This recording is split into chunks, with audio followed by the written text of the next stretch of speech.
La diseuse de bonnes aventures est une œuvre dont l'authenticité a été remise en question dans les années 80. Ce questionnement autour du tableau de Delatour est né de la publication d'un livre, L'art du faussaire, écrit par un historien d'art britannique, Christopher Wright, en 1984. Dans ce livre, il affirma que ce tableau n'a pas été peint par Georges Delatour. Pourtant, un peu plus tôt, vers 1974, Benedict Nicholson et Christopher Wright publient leur grande monographie de la tour et y présentent la diseuse de bonnes aventures comme l'une des œuvres authentiques du peintre.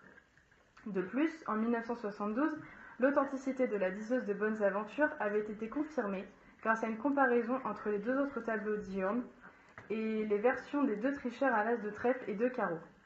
Wright justifie donc ce brusque retournement de situation dans son livre et raconte comment, en tant que jeune chercheur, il s'était senti obligé de garder pour lui les doutes qu'il avait quant à l'authenticité de la toile. Il explique qu'à l'époque, il n'avait pas eu d'autre choix que de s'incliner devant l'autorité des experts internationaux qui, eux, n'étaient pas d'accord avec sa théorie.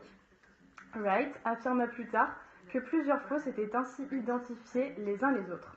Son hypothèse est que les trois tableaux auraient été peints aux États-Unis par un restaurateur français dénommé Delobré. Pour confirmer son hypothèse, il s'est basé sur différents arguments. Les premiers concernant les vêtements. Ainsi, pour lui, tous les personnages portent des costumes fantaisistes, ne correspondant nullement à ce que les spécialistes savent des modes lorraines du XVIIe siècle.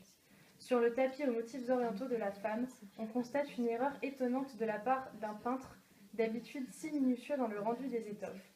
Sur l'envers de la broderie repliée, le sens de la trame est différent de l'endroit. Christopher Wright utilise aussi dans son livre des arguments, tels que la faiblesse de la perspective ou de la maladresse sur l'exécution de certains visages.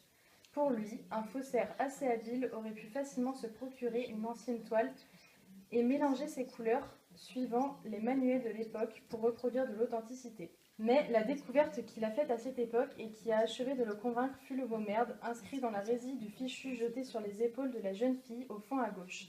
Ce petit détail était pour lui la preuve irréfutable que le tableau avait été peint par un artiste qui souhaitait faire un pied de nez au petit monde de spécialistes du XVIIe siècle en faisant passer un tableau peint au XXe siècle pour un Georges Delatour. Après cette découverte, la polémique gonfle et la BBC puis la CBC commencent à diffuser une émission appelée Fake, dans laquelle les théories de Wright sont exposées. On murmure même que les conservateurs du Louvre partageraient cette hypothèse, ce qui expliquerait qu'elle ait eu des réticences à faire monter les enchères pour cette œuvre dans les années 60, quand elle leur a été proposée, et que Malraux, alors ministre de la Culture, ait accepté si facilement que l'œuvre quitte le territoire français. Face aux spécialistes du Metropolitan Museum et à ceux qui ne partageaient pas son point de vue, Christopher Wright répondait qu'il pouvait comprendre que les conservateurs du musée qui ont participé à sa découverte ont conseillé son achat ou ont versé plusieurs millions de dollars pour l'acquérir, défendant son authenticité. Le Metropolitan Museum a depuis rétabli avec vigueur la vérité en publiant les résultats d'analyses scientifiques. Le tableau est peint sur une toile du XVIIe siècle avec des pigments qui ne sont plus utilisés depuis la deuxième moitié du XVIIIe siècle. Pierre Rosenberg, grand spécialiste français de la peinture du XVIIe siècle, enfonce le clou en exhumant un document d'archives daté de 1879 qui mentionne le tableau et prouve donc que ce tableau existait avant le XXe siècle.